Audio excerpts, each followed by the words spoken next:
All right, so what I'm making right here are chimichangas. What are chimichangas? They're burritos, but they're deep fried. Let me show you how I make it. So the first thing that I do before I do any of the prep work is I make sure that my oven's set. So I want to take my Dutch oven. So I want to make sure when I put it in the oven that it actually fits in the center of my oven, because I want to make sure that the convection cooking cooks everything evenly. Now that I know it fits, let me preheat my oven to 350 degrees. Making these into bite-sized pieces. Now these will, of course, when it cooks down, it'll shrink down.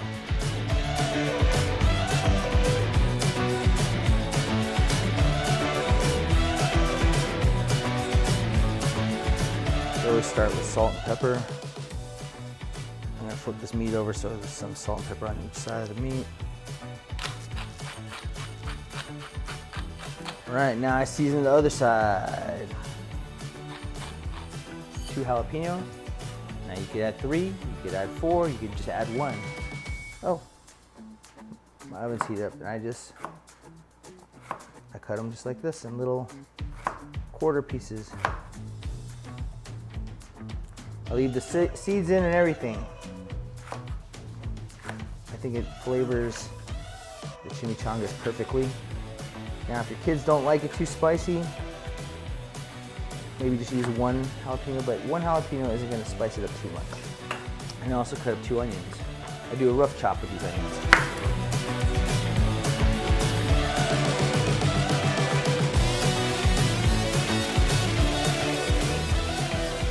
Seasoning mix is simple. All right. My main ingredient is the chili powder, okay? I put about a tablespoon and a half of this. Sorry, I have to kind of be a little loose with it. A tablespoon and a half. Use this chipotle. So it's another chipotle chili seasoning I do. This is where I get my heat. Now you don't need a lot of this, so I do about half a tablespoon with this. Okay. Onion powder, tablespoon.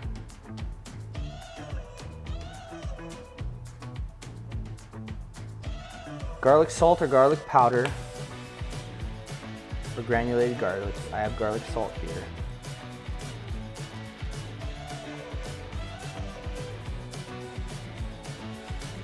You put cumin, you put coriander.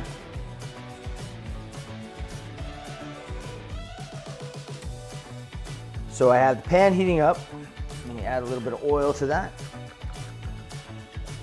All right, I'm just gonna sear the meat.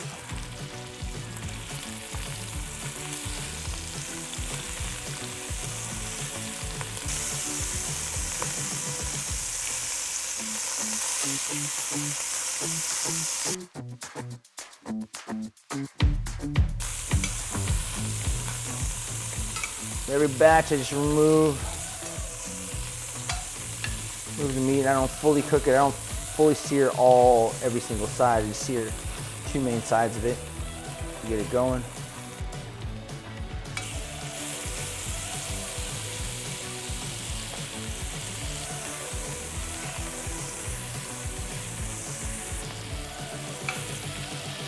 Then I'll spread them all out once I get them in there.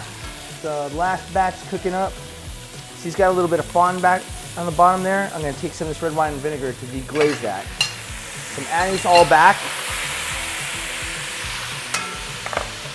A little red wine vinegar. Just a splash. Remember all that seasoning we did? Let's get all that seasoning mixed up in there. I know it seems like a lot, but trust me, it's perfect. Mix that all in there. All right, now let's take all this onion and jalapeno.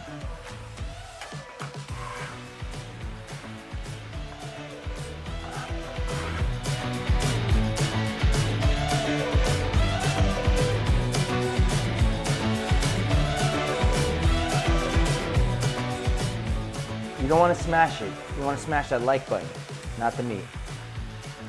Now, this is about 2 tablespoons of flour.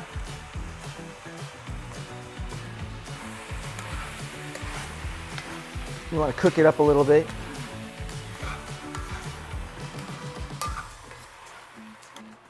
Now what you want to do for this is you want it to get about 2/3 of the way filled up, you know. We're braising it. We're not stewing it, we're braising it. Because we want this to reduce. So we want almost covered like that, right? Again, stir it. You need 8 cloves of garlic for this recipe. And again, the flavors will be there. It'll dissolve in here. It'll be delicious.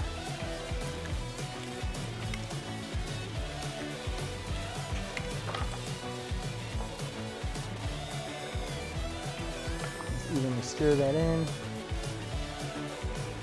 So it's starting to boil. Let's cover it up. And let's put it in the oven. And again, I want it right smack dab in the center. Then I set my timer for 1 hour and 30 minutes. Whenever I make chimichangas, I always have a couple things to go with it. I make Spanish rice, I make guacamole. Also, sometimes I just throw sour cream on there, but then I also have a simple technique where I just make a crema, which is essentially sour cream, some lime juice, and then I could add a little bit of flavoring. I could add some garlic salt, just 1 cup of this stuff here. Let's do about half of it. Half a lime to start with. And basically, I'm just gonna break down this sauce.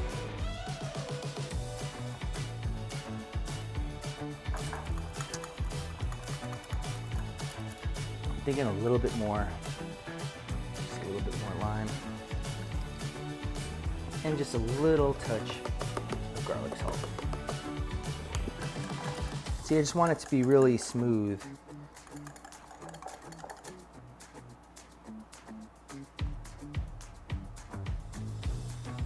Now I'll just save this for when everything's done cooking. We still have about 12 minutes, better get started.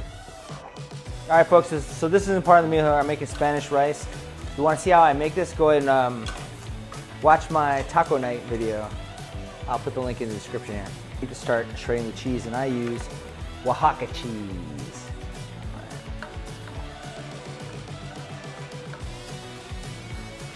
All right, so you know what that sound is?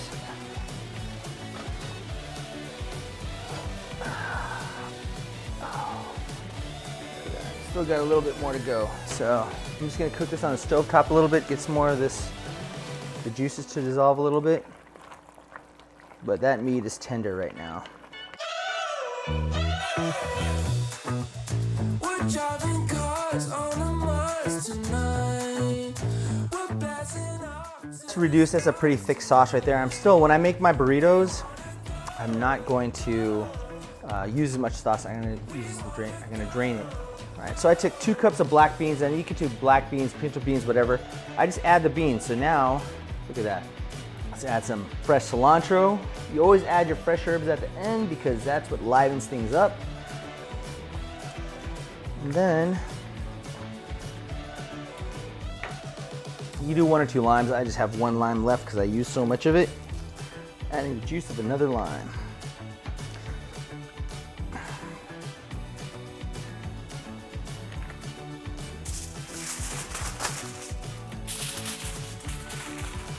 Just like a chimichanga, I wrap it up a little bit. I'm gonna throw my tortillas in here. The reason why you want them in here for a little bit before I start building them is because when they're warmer, they're a little more pliable. They don't break as much, easy to flex and bend and mold them to the way you like it.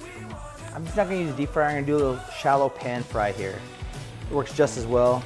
I'm just using vegetable oil. Make it about 1 inch deep. I want the chimichanga to submerge halfway. I want to bring the temperature up here to at least 350 degrees. Let me get my thermometer. All right, these have been in here for a few minutes now. Take them out of the oven. They should be a little warm. Essentially, all I'm doing is adding the beef and beans, adding some cheese, wrapping it up, and I'm securing it with a toothpick. I know that you don't necessarily need a toothpick. I just don't trust it to stay together without the toothpick. Let some of that sauce drain. All right. Add it on top here. Add a little bit of cheese.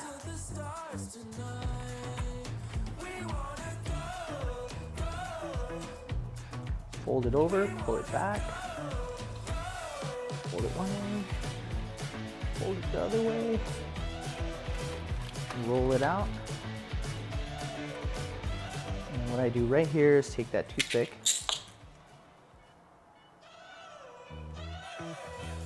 and secure it, just like that.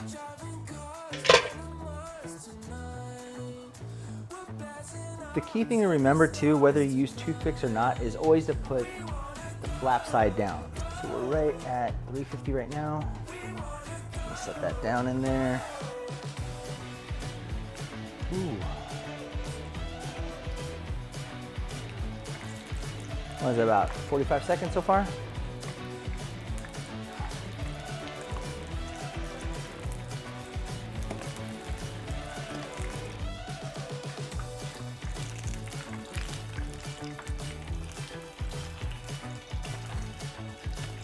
With it dry on the rack there. Been in it for about 45 seconds. Let me just check to see if it's ready to turn over. Oh yeah, 45 seconds, ready to turn over. Look at that.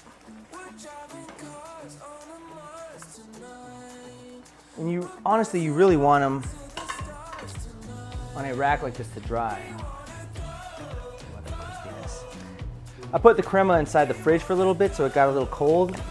Make sure you give it a little shake while it's in the bottle. Always pull out the toothpick. Serve it that side up. Now, here's what I do with the crema. Do whatever you need to do to make it look pretty. Put a dollop of guac on top. Add a little pico. There you go.